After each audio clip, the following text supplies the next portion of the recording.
السلام علیکم. سلام علیکم. موجود ماورایی اگر در این مکان هست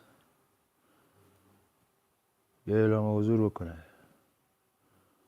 ماشاءالله ماشاءالله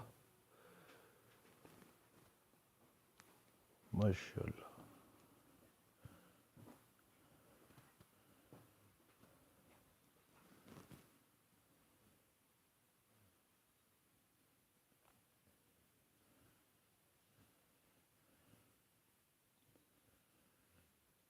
خداوندا پاک و منزهی، حمد و ستایش برای توست، با برکت است نام تو،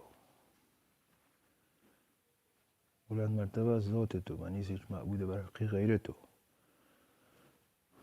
موجودی اگر در این مکان هست یه دفعه دیگه اعلام حضور بکنه.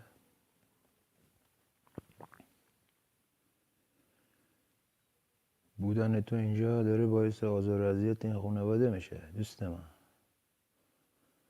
باید این مکان رو ترک کنی. باید هرچه زودتر از این مکان بری. پیشکشی هم چیزی خواستی برات میدیم. شمع و عود و بخور و قربانی هم خواستی بهت میدیم. حالا خودتو واضح نشون بده. چند نفری از اجنه ای که داخل این مکان هست؟ خوام بدونم از کدوم قبیله ای. قدرتشو داری به من بگی از کدوم قبیله ای؟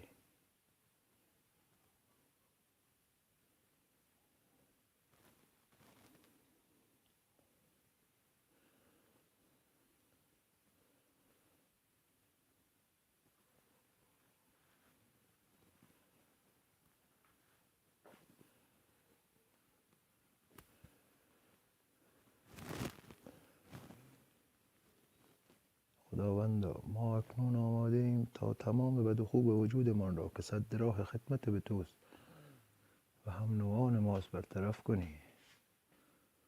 از اسارت نفس رهایم کن تا انجام ارادت را بهتر توانم.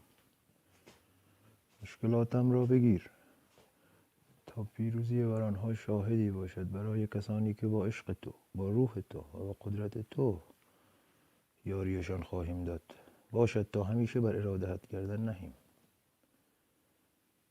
سلام قولا من رب رحیم. سلام قولا من رب رحیم.